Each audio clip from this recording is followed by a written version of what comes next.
Hi there! Hello everyone, and greetings from Molossia.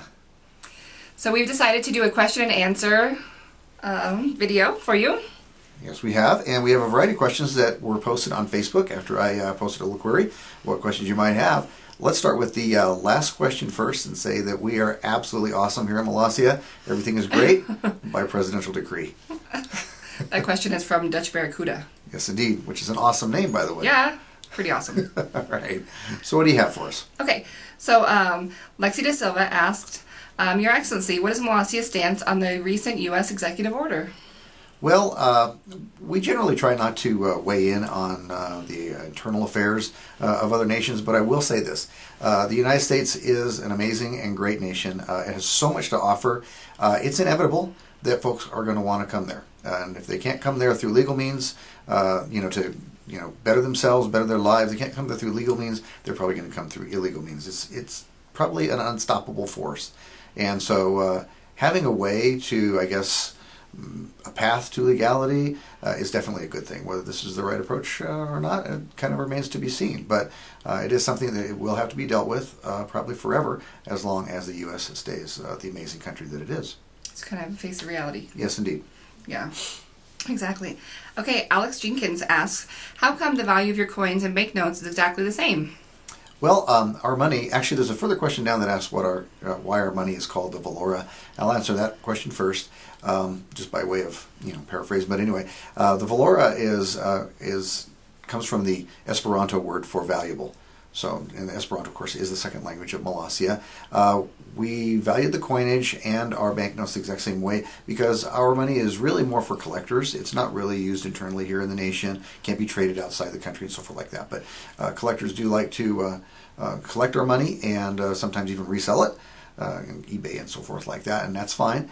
If we were to value things, say for example we had a 1, 5, and 10 Valora coin, and then we had our banknotes come from there, be like 20, 50, 100, probably going to be unlikely that we're going to be selling any 100 Valora banknotes. It'd be like $75, and be rare that we would sell one of those. So that's kind of sort of in mind of the collectors that do like to collect our money from all around the world.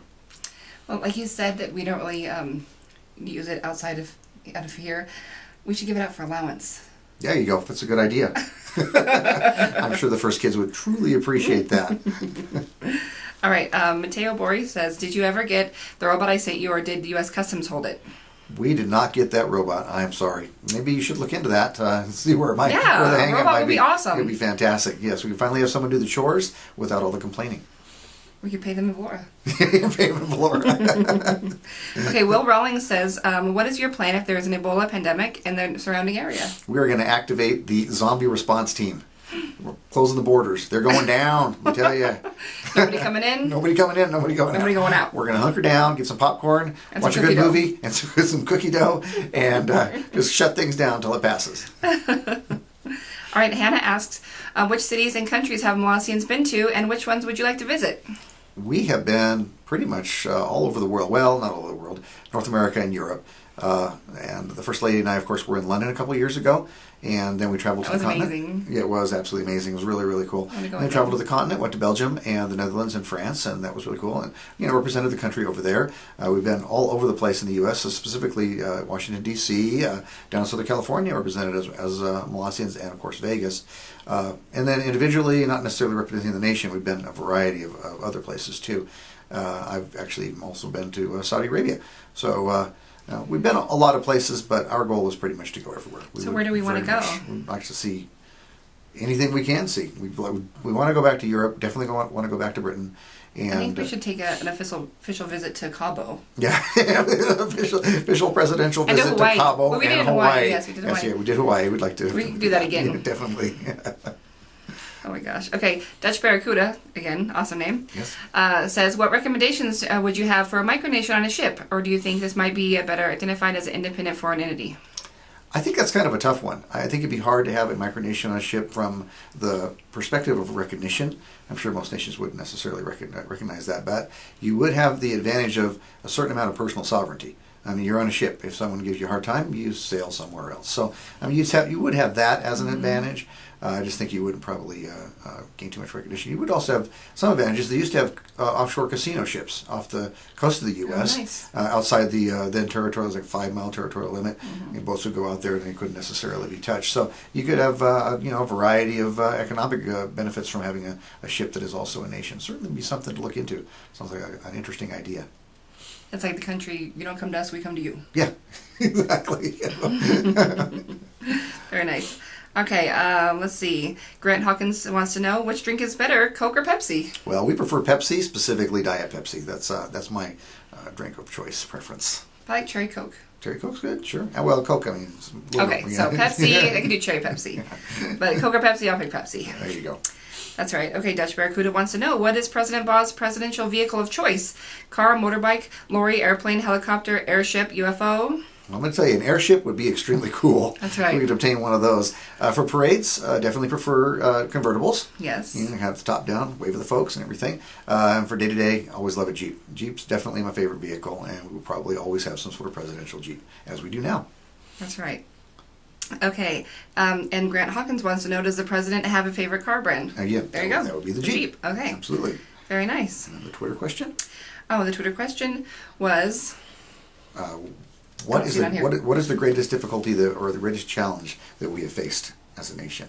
I think that's how it was. I'm kind of paraphrasing there, but I didn't agree. Yes. Well, I think what I was saying, we talked about this a little bit before the video, was merging our own personal interests and hobbies into micronational things.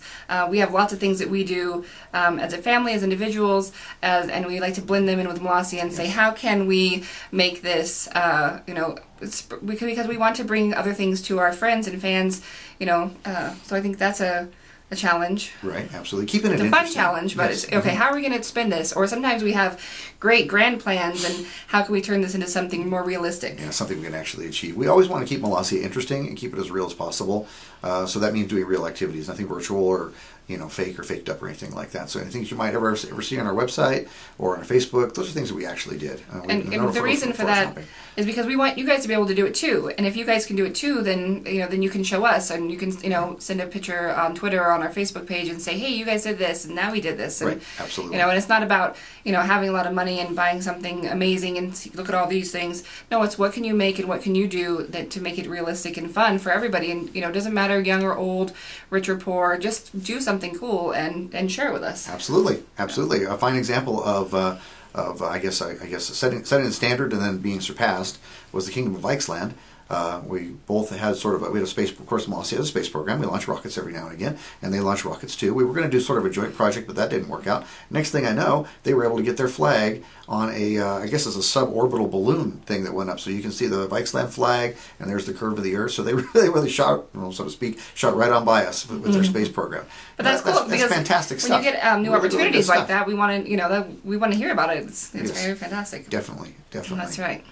So anyway, I think that answers all the questions that we have right now. We're going to try and do this question and answer thing on a regular maybe basis, once a month or something like that. Semi-regular That'd be basis. Fantastic, absolutely. So if you have any other questions, shoot us that, and we'll pick this up sometime in late December, early January, and do it again. In the meantime, it's been great talking to you guys. Thank you. Bye.